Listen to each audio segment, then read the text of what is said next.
Buenas noches a todos. Esta noche nos toca el capítulo 4 del Evangelio de Juan. Este es un capítulo realmente muy poderoso, uno de los mejor explica el amor de Dios hacia nosotros y su plan para nosotros en la tierra. Y es muy fácil de entender realmente. Así que vamos a comenzar con eso. Hoy día voy a usar la nueva versión internacional para esta clase. Jesús se enteró de que los fariseos sabían que él estaba haciendo y bautizando más discípulos que Juan, ¿sí? Aunque en realidad no era Jesús quien bautizaba, sino sus discípulos. Este versículo se los había mencionado cuando estábamos en el capítulo anterior, que decía que Jesús bautizaba a muchos. En realidad, él nunca bautizó con agua a nadie. Sus discípulos seguían bautizando con el bautismo de Juan. Muchos de los discípulos de Jesús también fueron discípulos de Juan. Entonces, mantuvo esa, digamos, hábito o esa costumbre o ese estilo de bautizar para la gente que iba llegando, porque él todavía no había muerto y resucitado. ¿Ok? Ojo, eso es bien importante, porque el bautismo de Juan es hasta que Jesús muere y resucita. Cuando él paga el pecado por nosotros, recién las cosas cambian. ¿Sí? Ok. 3, versículo 3. Por eso ¿qué? Que los fariseos sabían que él estaba aumentando su volumen de pacientes, perdón, de creyentes. ¿Qué pasa cuando una persona crece su número? Los rivales religiosos, políticos, económicos, sea, te miran feo. Entonces, Jesús, al darse cuenta, dice, se enteró que los fariseos sabían que él estaba haciendo y bautizando más discípulos que Juan, entonces, por eso se fue de Judea y volvió otra vez a Galilea.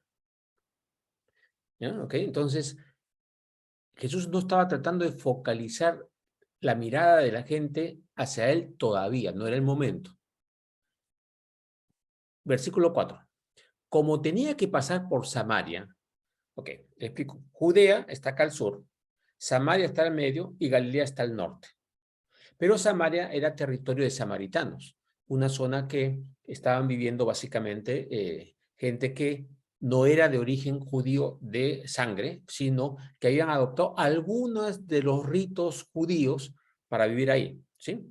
Y eran muy despreciados por los judíos, considerados lo más bajo que podía haber, más que los que no eran creyentes. Entonces creían algunas cosas que creían los judíos, porque habían sido algo formados, ¿sí? Ese es un tema para hablar más largo en otro momento. Como tenía que pasar por Samaria, llegó a un pueblo samaritano llamado Sicar, cerca del terreno que Jacob le había dado a su hijo José. Esta palabra terreno es cerca de la heredad que Jacob le había dado a su hijo José. Ok, José era el favorito, ¿no? Allí estaba el que llamaban el pozo de Jacob. Y Jesús, cansado, fatigado del camino, se sentó junto al pozo. Ok, Jesús también se cansaba, por si acaso. Era tan humano como nosotros desde el punto de vista físico. Pero vamos a ver qué pasa después. Se sentó junto al pozo, era cerca del mediodía. Sus discípulos habían ido al pueblo a comprar comida, el pueblo de Sicar, que estaba ahí cerca. En eso, mientras él estaba sentado y sus discípulos habían salido, estaba solo, llegó a sacar agua una mujer de Samaria y Jesús le dijo, dame un poco de agua. Pero como los judíos no usan nada en común con los samaritanos, la mujer le respondió, ¿cómo se te ocurre pedirme agua si tú eres judío y yo soy samaritana? ¿Qué significa eso? No usan nada en común. O sea, si ellos tienen una jarra, no van a usar una jarra samaritana porque está contaminada. Esa era la idea de los judíos. Esto es lleno de malos espíritus, de cosas terribles, de baja estofa. Entonces, no iban a tocar nada que era samaritano. Esa era la costumbre judía, era muy fuerte. Y Jesús le dice, déjame tomar algo de agua, dame algo de agua. O sea, en otras palabras, ¿qué te pasa? Le dice esta mujer. Si ustedes no usan nada en común, ¿no? ¿Cómo se te ocurre? Le dice eso. Eso jamás se hace. Jesús hizo algo, rompió tradiciones, rompió un montón de cosas en ese momento. ¿Sí?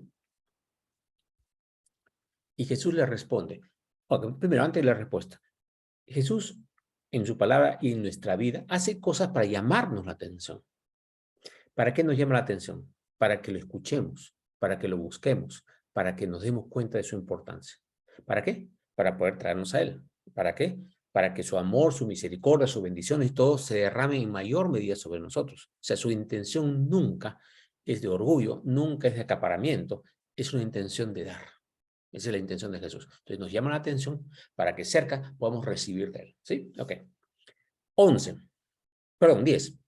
Si supieras lo que Dios puede dar y conocieras al que te está pidiendo agua, contestó Jesús, tú le habrías pedido a Él y Él te habría dado agua que da vida.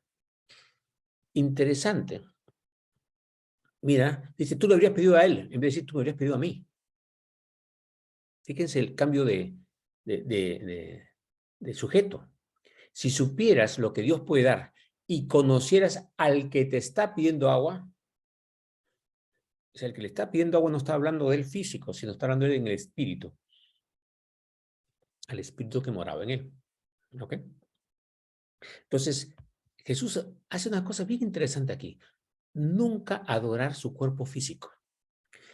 Y tanto es así que, vamos con un ejemplo del Antiguo Testamento, cuando Moisés murió, como Dios sabía que ese cuerpo, si lo dejaba ahí, lo iban a agarrar los judíos y lo iban a adorar, iba a convertirse en un ídolo, se llevó el cuerpo. Eso está en el Antiguo Testamento, porque eso hubiera sido un motivo de desviación. Entonces Jesús le está hablando de cierta forma de que hay que ver al espíritu, no a la carne de Jesús desde el punto de vista físico. Por supuesto, valía mucho como cada uno de nosotros, ¿no? Porque ahí estaba el espíritu de Cristo. O sea, esa carne era el templo, pero no era Jesús. ¿Sí? O sea, sí, claro, era parte de Jesús, pero no era el Jesús lo que realmente es Jesús. Muy bien. Tú le habrías pedido a Él, al que te está pidiendo, no este cuerpo, al que te está pidiendo, o sea, el espíritu que está ahí. Y Él, ese espíritu, te habría dado agua que da vida. Interesante la forma de hablar, ¿no? Y le dice, Señor, ni siquiera tienes con qué sacar agua y el pozo es muy hondo. ¿De dónde, pues, vas a sacar esa agua que da vida? ¿Acaso eres tú superior a nuestro padre Jacob, que nos dejó este pozo del cual vivieron él, sus hijos y su ganado? Los samaritanos estaban diciendo y decían que Jacob era su padre.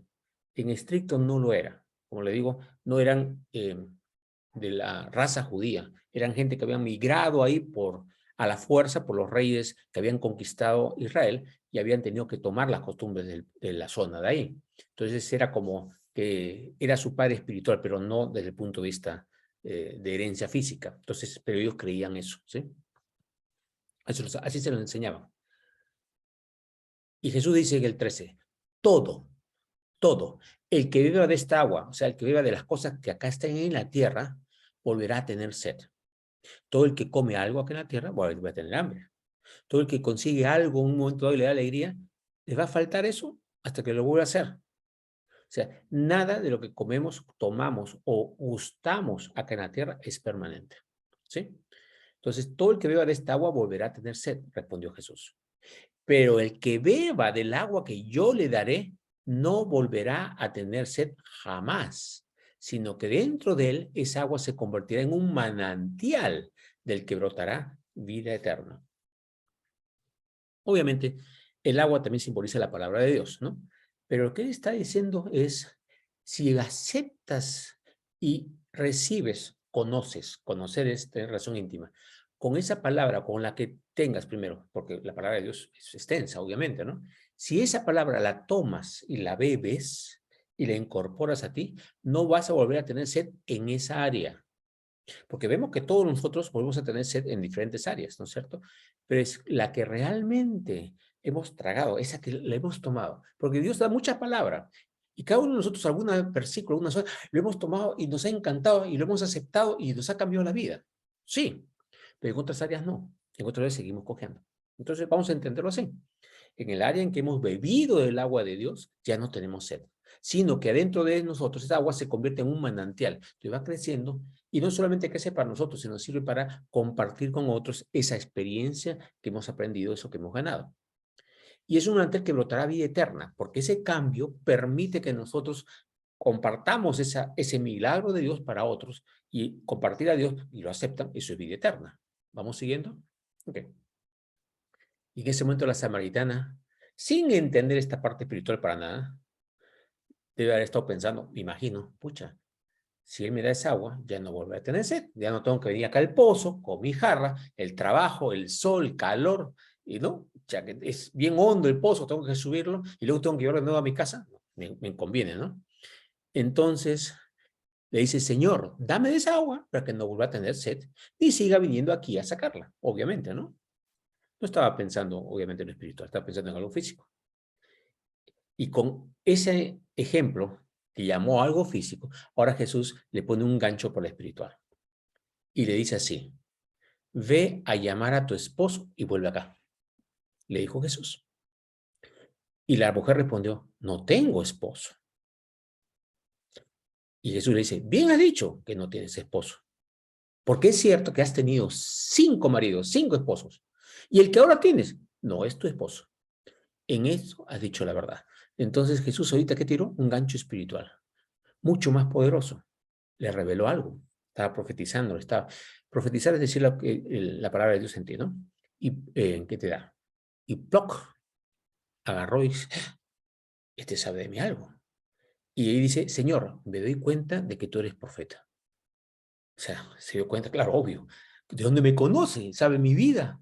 Y no hemos hablado nada. Y los samaritanos y los judíos no nos conocemos, pero ni de sombra, nada, no conocemos nada. Entonces, eso le tiró un gancho espiritual. Y la mujer, poco, este es profeta. Ok, entonces le abrió la puerta a el espíritu. Jesús lo disparó exactamente para abrir una puerta.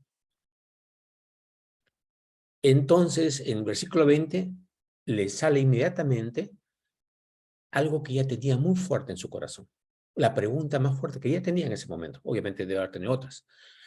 Y dice así, nuestros antepasados, los que originaron los samaritanos, adoraron en este monte. Ok, los judíos adoraron en el monte de Jerusalén. Y cuando Israel, que eran 12 tribus, se separaron, 10 al norte y 2 al sur, los del sur, que eran Benjamín y era Judá, se quedaron adorando a Dios en el templo.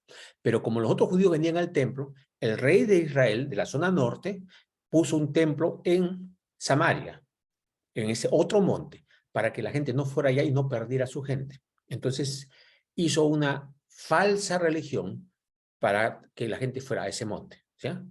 Pero les enseñó a todos los que vinieron, y fueron un montón de años, siglos de siglos de siglos, que esa gente estaba instruido que había que adorar a Dios en el monte que estaba en Samaria, no en el monte que estaba en Jerusalén. Y ahí dice así, nuestros antepasados adoraron en este monte, pero ustedes los judíos dicen que el lugar donde debemos adorar está en Jerusalén. ¿Ok? Eso es lo que les acabo de explicar. O sea, tengo esta duda muy fuerte, ¿dónde tengo que adorar? ¿No? Yo, ¿a qué iglesia voy? ¿Ya? ¿A qué iglesia voy? No estoy hablando, eso puede ser el término, ¿a qué denominación voy? A ustedes los judíos samaritanos, o a qué lugar físico voy, ¿no? Porque iglesia en realidad significa los llamados a vivir aparte, no significa un local ni una denominación. Pero bueno, ¿a dónde voy? Y Jesús contesta, versículo 21. Créeme, mujer, que se acerca la hora en que ni en este monte, ni en Jerusalén, adorarán ustedes al Padre. El Padre. Mira cómo le cambia. Agarra y en vez de decir Dios, automáticamente le dice Padre. Ya le está presentando a Dios de una forma más personal. Ahí, automáticamente. Y dice después el 22. Ahora ustedes adoran lo que no conocen, porque lo que tenían, la formación que le dieron a Samaritano, es una formación demasiado básica, demasiado equivocada inclusive, ¿no? Ustedes adoran lo que no conocen. Nosotros, los judíos, adoramos lo que conocemos, porque la salvación proviene de los judíos. O sea, de la rama judía viene el Cristo. O sea, la salvación proviene de los judíos. Correcto, ¿no es cierto? Pero, 23, se acerca la hora y ha llegado ya. O sea, en ese momento le está declarando, ya es la hora. No va a ser dentro de un año, 7 años, 20 años, 1000 años, 2000 años, no. Ya llegó. O sea, nosotros ya estamos también en esa hora en que los verdaderos adoradores rendirán culto al Padre, en espíritu y en verdad. ¿Ok? porque así quiere el Padre que sean los que le adoren. Dios es espíritu, y quienes lo adoran deben hacerlo en espíritu y en verdad.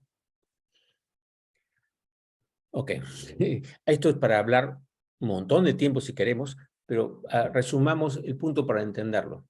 Está diciendo, ya no es en un templo físico, ni en el monte de Samaria, ni en el monte de Jerusalén. Es bien claro, lo dice ahí, ¿no? Porque él dice que ni en este monte ni en Jerusalén adorarán ustedes al Padre. Donde debemos adorar al Padre es en espíritu, en verdad. ¿En dónde? En espíritu, en nuestro espíritu y en verdad. ¿Cómo es en verdad? Conociendo la verdad de Dios. ¿Quién es nuestro Padre? Que es Jesús, que es nuestro Salvador, etcétera. O sea, conociendo la palabra. En espíritu y en verdad, reconociendo eso. No en ningún local. No hay un solo local santo. Jesús declara acá, ya no es en ningún lugar. Y ojo, el templo todavía duró como 40 años más, un poquito menos de 40 años, porque 70 años después de Cristo fue destruido, el templo judío. Pero él declara esto, y ojo, sus mismos apóstoles no les entró esto todavía hasta que fue destruido el templo, porque todavía pensaban que ahí era el sitio, cuando inicialmente tienes que ir ahí a adorar. Por supuesto, lo adoraban en otras partes, les costó trabajo, porque tenían años de costumbre de ir al local físico, que era el lugar santo donde podías comunicarte con Dios. Y Jesús acá declara claramente, disculpen la redundancia, que ya no es en ese lugar, sino en espíritu y en verdad. ¿Ok? Entonces la mujer declara algo en ese momento. 25. Sé que viene el Mesías, al que llaman el Cristo. Mesías y Cristo es la misma palabra en realidad. Cristo es una palabra griega que significa ungido, que se transliteró al latín y que significa más o menos untado, embadurnado, con aceite. Sé que viene el Mesías al que llaman el Cristo, el ungido de Dios, respondió la mujer. Cuando Él venga, nos explicará todas las cosas. Y Jesús le dijo, ese soy yo, el que habla contigo. Entonces Jesús le dice, yo soy el Cristo. Fíjense, Jesús no declaró que era el Cristo a los sacerdotes, a los fariseos, a los saduceos, a los reyes, ni siquiera inicialmente a sus apóstoles, ni a sus discípulos. Su primera declaración que era el Mesías, el ungido, fue a una mujer samaritana que estaba en pecado con el quinto, 5 maridos ya no eran suyos y este de acá no era el marido, o sea, en pecado, y para un pueblo despreciado totalmente por los judíos. A esa persona, que era lo más bajo, para los judíos, no para nosotros, obviamente, ¿no? Pero para los judíos, lo más bajo, lo más bajo, lo más bajo, a ella le declaró que era el Cristo. Ahí comenzó su primera declaración. Ese es lo que realmente es nuestro Dios. Dios ama a cada persona, a la menos valorada. Cuando uno no se siente nada, está equivocado. Dios nos ama y somos especialísimos para Él. Y se lo declara a alguien que, como lo repito, estaba en la categoría más baja que se puede estar en ese momento, ¿no? Ok. En ese momento, 27, llegaron sus discípulos y se sorprendieron de verlo hablando con una mujer. El maestro hablando con una mujer, ¿qué es esto? Porque también en esa época los hombres veían a las mujeres como algo inferior. Esto de acá es un rompimiento enorme. Jesús rompe hasta con el machismo. Y Pablo, al final de su vida, declara, no hay hombre ni mujer en Cristo Jesús. Y al comienzo él prohibía a las mujeres hablar en lugares públicos, reuniones, porque no entendía tampoco. Pero Jesús, desde el comienzo, la trata a esta mujer, ¿cómo? Con el mismo valor, y hasta más, ¿no? Que el resto. Le declaró que era el Cristo. Eso es como Dios ve a las personas, hombres y mujeres, ¿no? Entonces llegaron sus discípulos, se sorprendieron de verlo hablando con una mujer, aunque ninguno le preguntó qué pretendes o de qué hablas con ella, sino mudos, se quedaron así. ¿Qué es que hace hablando con esta mujer? Y la mujer, después que le había declarado eso, le acaba de declarar que era el Mesías, ¿qué hizo? Dejó el cántaro y volvió al pueblo y le decía a la gente, ojo, dejó el cántaro es algo importante. ¿Por qué? Porque ella había venido por agua. No es que ahora que tienes un caño que lleva el agua, no. El cántaro era el que agarraba agua y tenía que regresar a su casa y no tenía más agua. O sea, estaba dejando algo importante. No me importa, ahorita dejo todo atrás y voy a avisar lo que he visto. Eso es algo también importantísimo. Nosotros hemos recibido a Jesús, hemos recibido muchas cosas. Estamos con ese mismo fervor para que otras personas reciban también lo que nosotros hemos recibido. Eso es importante. Y esta mujer lo hizo. La mujer dejó su cántaro, volvió al pueblo y le decía a la gente, vengan a ver a un hombre que me ha dicho todo lo que he hecho. ¿No será este el Cristo? Y la gente salieron del pueblo y fueron a ver a Jesús. Mientras tanto, sus discípulos le insistían, Rabí, come algo. Le habían traído para comer. Y Jesús le dice en el 32, yo tengo un alimento que ustedes no conocen, replicó él. ¿Le habrán traído algo de comer? Comentaban entre sí los discípulos. Acordemos que eran los primeros tiempos, recién estaban comenzando, eran bebés espirituales. No entendían lo que estaba hablando Jesús. Después, obviamente con el tiempo, esta palabra la pudieron entender y nosotros la podemos entender porque gracias a Dios ha pasado el tiempo y hemos estudiado estas cosas, ¿no es cierto? Pero ellos estaban extrañadísimos de lo que estaba pasando. Y ahí declara Jesús que es su alimento. Mi alimento es hacer la voluntad del que me envió y terminar su obra, le dijo Jesús. Y esto debe ser también nuestro alimento. ¿Cuál es? Hacer la voluntad del que nos envió y terminar su obra. Y tú dices que Dios me envió. La Biblia dice que nos escogió en Cristo antes de la fundación del mundo. Y ya éramos escogidos por Dios ahí y nos envió acá a la tierra. O sea, Dios nos envió ¿para qué? Para terminar su obra. ¿Qué es la obra de Dios? Llevar a todos los que están determinados para ir al reino de Dios como familia suya.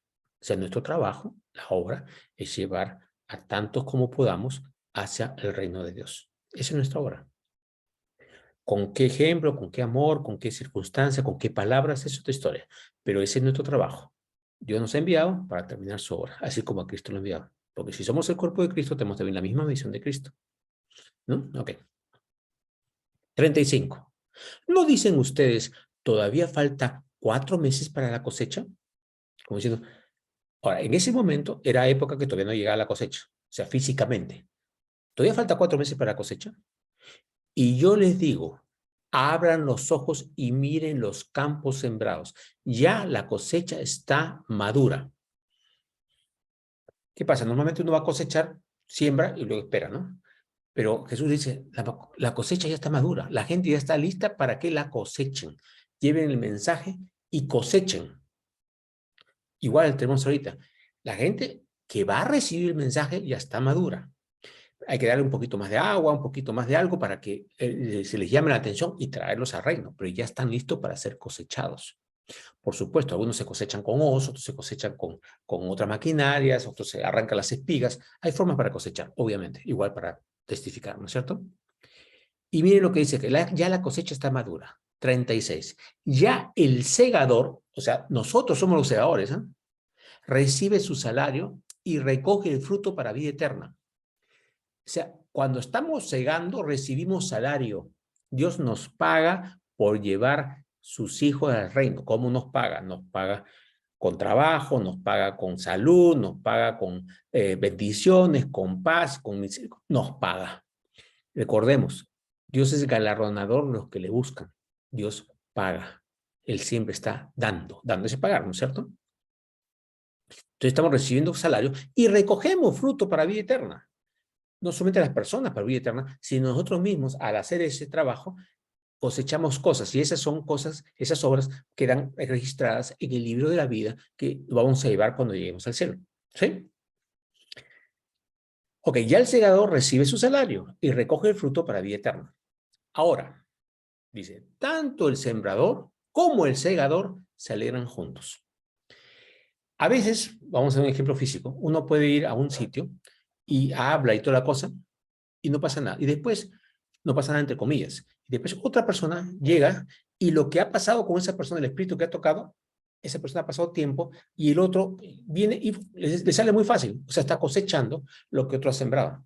Pablo dice este mismo ejemplo. Dice, yo sembré y Apolos regó, pero es el espíritu el que da el crecimiento. O sea, nuestro trabajo, y ahora no hablemos de Dios y nosotros solamente, sino entre hermanos, hacemos el trabajo juntos, consciente o inconscientemente. Pues juntos no me refiero a que estamos uno al costado del otro, sino juntos es que nuestra obra es así. Yo me acuerdo de que hace unos 30 años más o menos, íbamos a dar clase con Rosy a Pamplona, a un grupo que nos conoció en la parada. Rosy les habló del Señor, nos invitaron a su casa y fuimos por muchísimo tiempo y damos la palabra y enseñamos. De ahí han salido misioneros, han salido pastores, han salido sacerdotes católicos, o sea, ese grupo que recibió la palabra dio fruto y hizo reproducción por muchas partes, en diferentes denominaciones. Este, predicado a algunas personas y son ahora pastores de, de, de una iglesia que ni la conozco yo, y después me enteré. O sea, que vamos sembrando, y después otra cosecha. ¿Sí? Esa es la idea. Nosotros no tenemos que ver los frutos directamente. Va a haber un montón de frutos que aparecen y nos vamos a enterar después. ¿Ok? Entonces, ahora tanto el sembrador como el segador se alegran juntos. Esa es la cosa. El trabajo que hagamos se suma. Y estamos en equipo y estamos contentos de lo que se puede hacer para el reino de Dios. ¿No es cierto? Porque como dice el refrán, uno es el que siembra y otro el que cosecha. Y Jesús dice en el 38, yo los he enviado a ustedes a cosechar lo que no les costó ningún trabajo. Otros se han fatigado trabajando y ustedes han cosechado el fruto de ese trabajo. ¿Qué pasaba? Todo el Antiguo Testamento ha habido pastores, ha habido profetas, ha habido reyes, ha habido Moisés, un montón de gente que estuvo dando la palabra, estuvo formando, estuvo trabajando. Y en Hebreos 11 dice, y no vieron lo prometido. Llegó Jesús y los judíos estaban esperando, muchos estaban esperando la llegada del Mesías porque estaba profetizado para esa época, que Jesús llegó en la época profetizada, perfectamente, que está en el libro de Daniel, ya le hemos hablado. Entonces, ya la gente estaba lista. ¿Para qué? Para poder recibirlo. Entonces, era muy fácil la cosecha, porque están maduros, porque están esperando la llegada, ¿no es cierto? Y les dice ese, a ustedes no les ha costado el trabajo les hizo un montón de gente antes, y ustedes están cosechando como si no, les parece muy fácil, pero en realidad el trabajo lo han hecho otros también. Otros se han fatigado trabajando y ustedes han cosechado el fruto de ese trabajo. O sea, cuando alguien recibe al Señor con nosotros, dice, ay, mira, qué bien que hablo. Haya trabajado en el mundo espiritual, han trabajado los padres, han trabajado personas diferentes en sus ejemplos, en sus cosas que han ido tocando el corazón de esa persona. Nosotros somos, cuando entran al reino, somos los que estamos cosechando lo que otros han sembrado desde Dios, el mundo espiritual y el mundo físico, ¿no? Han ido sembrando y nosotros cosechamos eso, ¿sí? Ok. Seguimos entonces. Muchos, versículo 39, muchos de los samaritanos que vivían en aquel pueblo, Sicar, creyeron en él por el testimonio que daba la mujer. O sea, puedes hablar de lo que has visto, los ejemplos que has visto, los milagros que has visto de Dios, y puedes acercar a la gente a Dios, ¿correcto? Con lo que tú has visto, con tu testimonio. Me dijo todo lo que yo he hecho. O sea, la mujer había dicho, oye, me ha dicho mi vida. Y la gente, wow, entonces este es el Mesías. Así que cuando los samaritanos fueron a su encuentro, le insistieron en que se quedara con ellos. Jesús permaneció allí 2 días. Y muchos más llegaron a creer por lo que él mismo decía. O sea, la mujer, lo que dijo la mujer, algunos creyeron y otros de curiosidad fueron y Jesús lo comenzó. O sea, cada uno va y entrando al reino por diferentes suma de testimonios, suma de predicación, suma de cariño. O sea, no es todo que es cosecha así automática, ¿no? Es un proceso diferente para cada uno. Es lo que está diciendo. Y dicen en el 42, ya no creemos solo por lo que tú dijiste, le decían a la mujer. Ahora lo hemos oído nosotros mismos y sabemos que verdaderamente este es el Salvador del mundo. Entonces nosotros tenemos que guiar a la gente a Dios para que no crean suerte por nosotros, sino que puedan experimentar ellos mismos una relación con el Señor. Eso es lo que estamos aprendiendo acá.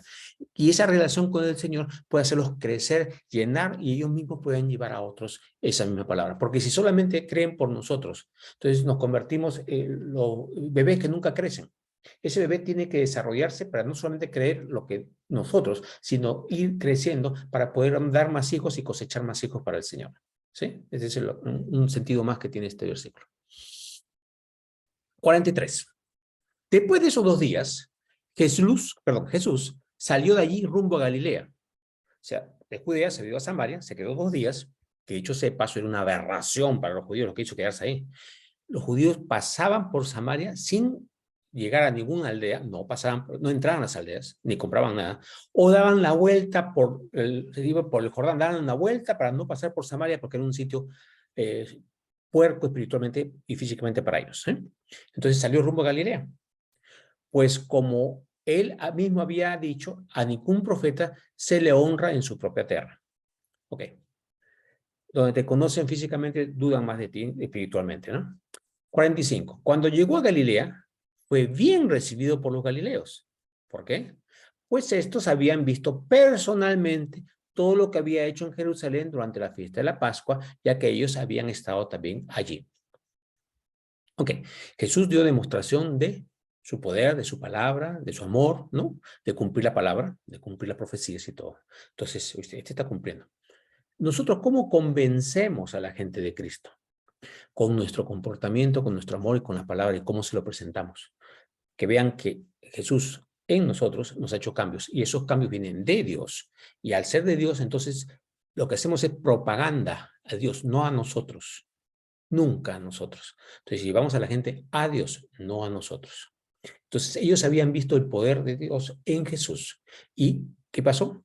Entonces fue bien recibido porque habían visto. No quiere decir que creyeron que él era el Mesías, sino, wow, este pata tiene poderes, este pata tiene señales, ¿no? Su palabra es bien interesante, entonces lo recibieron bien, pero no quiere decir que lo recibieron espiritualmente, ¿eh? Ojo, porque en Galilea tuvo bastantes problemas en Jesús.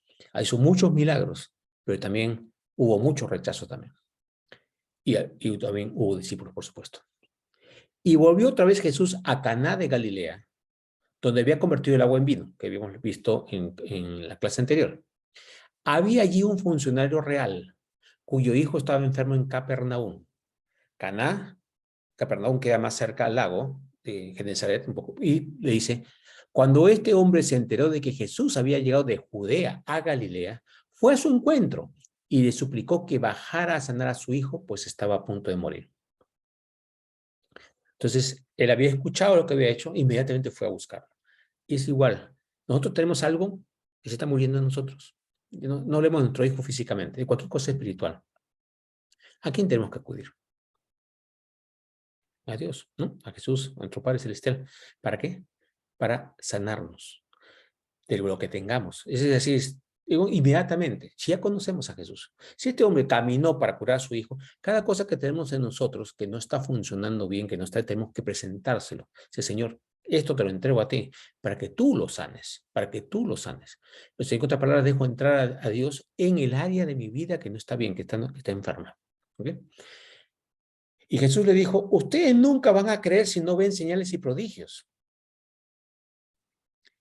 Bueno, la verdad es que la mayor parte de la gente no creemos si no vemos señales y prodigios. El Señor me demostró a mí un milagro y me trajo al servicio misionero. Y a partir de eso comenzó mi trabajo con el Señor. El Señor nos muestra cosas. Acá suena como que ustedes no van a creer si no ven señales y prodigios, como son inferiores. El ministerio de Jesús fue de señales, de prodigios y de palabra desde el comienzo. O sea, pero le está diciendo es, ustedes necesitan señales y prodigios. Y nosotros tenemos que mostrar señales y prodigios, no solamente haciendo milagros y profetizando, sino una de las señales y prodigios es nuestro cambio. ¿Ya? Mostremos por el prodigio que Dios ha hecho en nuestras vidas, que ese mismo prodigio lo pueden hacer en la vida de los otros que estamos hablando. ¿Sí? Y agarra el funcionario y dice, ustedes no van a creer nunca. Y el funcionario de agarró y dice, Señor, baja antes que muera mi hijo, por favor. O sea, por favor, es igual nosotros con nuestra vida. Señor, por favor, te entrego esta parte. Tú eres el único que puede sanar esto. Ok. Y Jesús dijo, vuelve a casa, que tu hijo vive. Le dijo Jesús. Interesante, en el momento que realmente entregamos algo, podemos recibir ahí la sanidad. Pero tenemos que entregarlo de verdad. Le está diciendo, no hay nadie más que puede sanarlo. Solamente tú, mi hijo va a morir. Si tú no vienes, mi hijo muere. Jesús, si tú no entras en mi vida en esta área que te estoy entregando, y no quiero a nadie más, ni ninguna otra cosa, sino a ti en esta área de mi vida, ahí estás confiando realmente en el Señor. Y ahí pueden haber unas señales increíbles. Ok, el hombre creyó lo que Jesús le dijo y se fue. O sea, le dijo, anda nomás, mi hijo está sano. Digo, oh, si el maestro lo dice, es cierto, pues. Creyó y se fue. Cuando se dirigía a su casa, sus siervos salieron a su encuentro y le dieron la noticia de que su hijo estaba vivo. Y cuando le preguntó a qué hora había comenzado su hijo a sentirse mejor, le contestaron, ayer a la 1 de la tarde. Se le quitó la fiebre. Entonces el padre se dio cuenta de que precisamente a esa hora Jesús le había dicho, tu hijo vive. Así que creyó él con toda su familia. Esta fue la segunda señal que hizo Jesús después de que volvió de Judea a Galilea. Ok, entonces, ¿qué pasó? Nuevamente, la señal hizo que este hombre aceptara a Dios. Este es un milagro, realmente este es el Hijo de Dios. ¿Ya? Ok. Gracias, Señor Jesús, por esta palabra. Y te pedimos, Señor, que sigas actuando en nuestra vida y ayudándonos a vivir lo que tú nos estás enseñando aquí. Te lo pedimos en el nombre de Jesús. Amén y amén.